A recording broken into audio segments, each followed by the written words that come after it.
नमस्कार मित्रों, आज बहुत दिनों बाद ये वीडियो बना रहा हूँ। समय की व्यस्तता हो गई थी और इसलिए आज नया वीडियो लेकर के आया हूँ कि तुलसी एकादशी। तुलसी का जो रोपण होता है, तुलसी जो लगाई जाती है वो कब लगाएंगे, किस समय लगाएंगे और तुलसी लगाने के फलस्वरूप क्या मान्यताएं हैं और क्यों लगाई जाती है, इसका विधान क्या है, इस विषय में बात करेंगे। जो हमारे चैनल में नए जुड़े हैं, चैनल को सब्सक्राइब कर दें, अभी तक नहीं किया है तो बेल आइकन को दबा दें। और हमारा जो हिंदू संस्कृति का चैनल है, डॉक्टर रमेश कांडपाल बागेश्वर हिंदू संस्कृति का चैनल, उसको घर घर तक पहुंचाने के लिए सब्सक्राइब, लाइक और शेयर कीजिएगा। मित्रों, कल 29 जून को जो है तुलसी एकादशी है और तुलसी एकादशी के दिन जो है तुलसी का पौधा लगाया जाता है जो लक्ष्मी स्वरूपा होती हैं। ये तुलसी वही है जो रामनवमी के दिन जो बोई जाती है। हमारे यहाँ रामनवमी के दिन तुलसी बोई जाती है और जो आषाढ़ मास की जो ये शुक्ल पक्ष की एकादशी आती है उसमें व्रत किया जाता है और तुलसी का रोपण किया जाता है।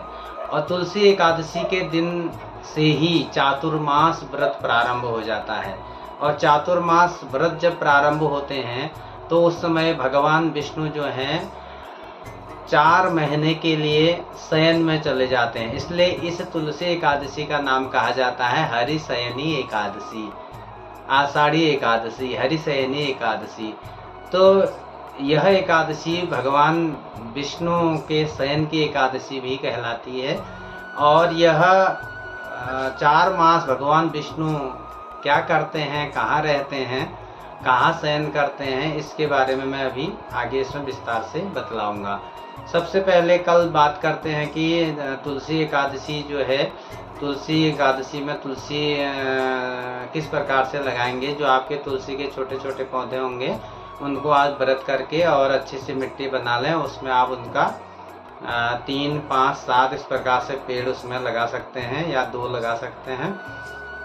उसके बाद वहाँ पर आप एक घी का दीपक जलाएं। यदि घी नहीं है तो तिल का तेल, नहीं तो सरसों के तेल का दीपक जलाएं, धूप जलाएं और कुछ प्रसाद बना रखा है तो प्रसाद लगाएं, नहीं तो बतासे आसानी से मिल सकते हैं, उसका प्रसाद आपको लगाना चाहिए। कुछ भेंट 1 रुपये, 11 रुपये जो भी आपसे बन पड़े हो तुलसी मंदिर पे, उसको आपने भेंट चढ़ानी है।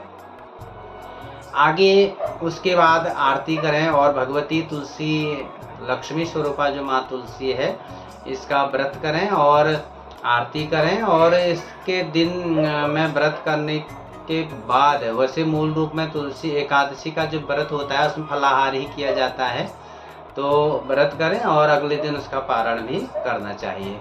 तो तुलसी एकादशी के दिन जैसे तुलसी आपने पौधा रोपण कर लिया और पूजन कर लिया और तुलसी की विधिवत आपने नाम मंत्र जप लिया, मैं डिस्क्रिप्शन में मंत्र भी उसका लिख दूंगा, उसको आप पढ़ सकते हैं। और तुलसी लगाने के बाद आप सुबह शाम जो है तुलसी मैया को रोज सुबह शाम दिया जलाएं और धूप जलाएं और प्रसाद चढ़ाएं। मित्रों, तुलसी एकादशी को हरिशयनी एकादशी क्यों कहा जाता है?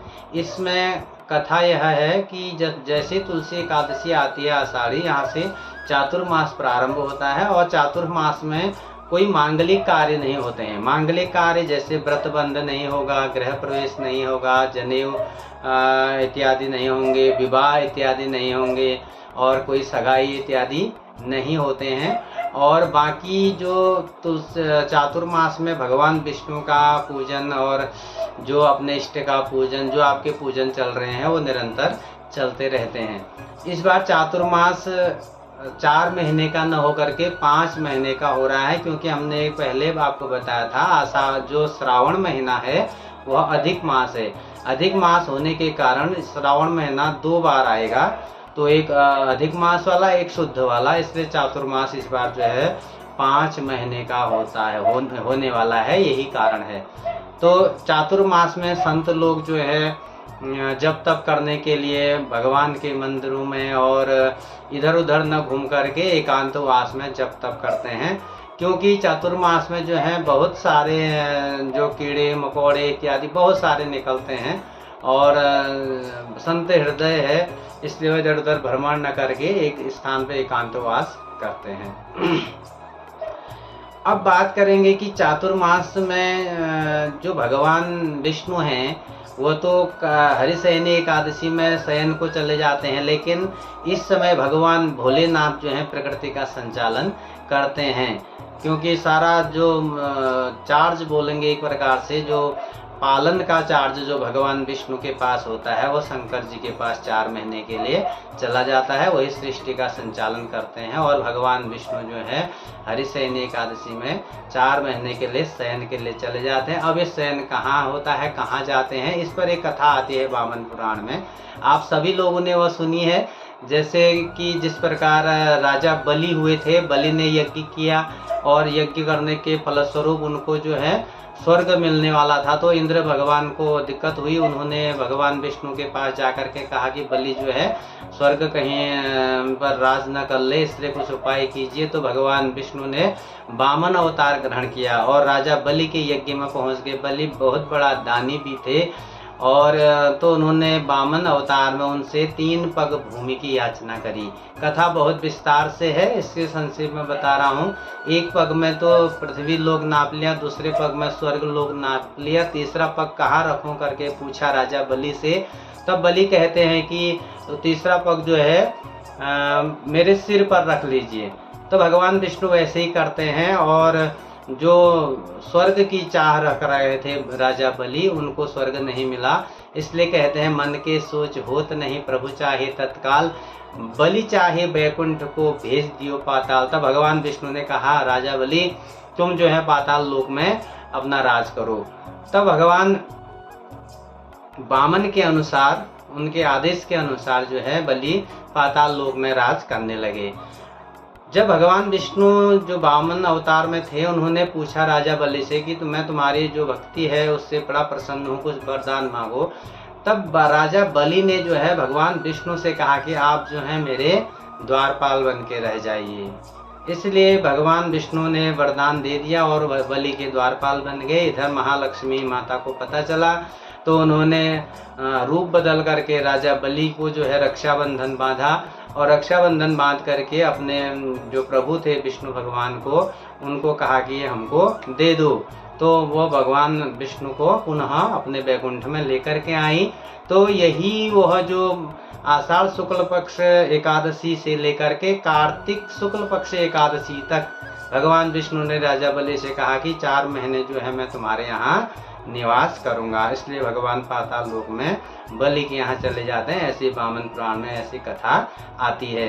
तो ये तो चातुर्मास की कथा हो गई। और जो हरि प्रबोधनी, हरि उठनी और देवोत्थान एकादशी आती है, वह आती है कार्तिक मास की शुक्ल पक्ष एकादशी में। उस दिन तुलसी विवाह होता है शालिग्राम भगवान के साथ और उसी दिन से जो है मांगलिक कार्य जो है प्रारंभ हो जाते हैं।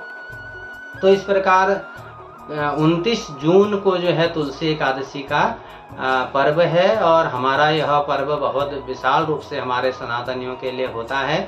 और लक्ष्मी स्वरूपा तुलसी अपने आंगन में, ठीक द्वार के ठीक आंगन में तुलसी को लगाना चाहिए। इससे घर में सुख संपत्ति आती है और नकारात्मक जो ऊर्जा होती है उसका समापन होता है। इसलिए मित्रों, तुलसी एकादशी की आप लोगों को बहुत बहुत शुभकामनाएं। मैं हूं बागेश्वर से डॉक्टर रमेश कांडपाल और हमारा जो हिंदू संस्कृति का चैनल है इसको देखते रहिए, इसको लाइक, सब्सक्राइब और शेयर कीजिए।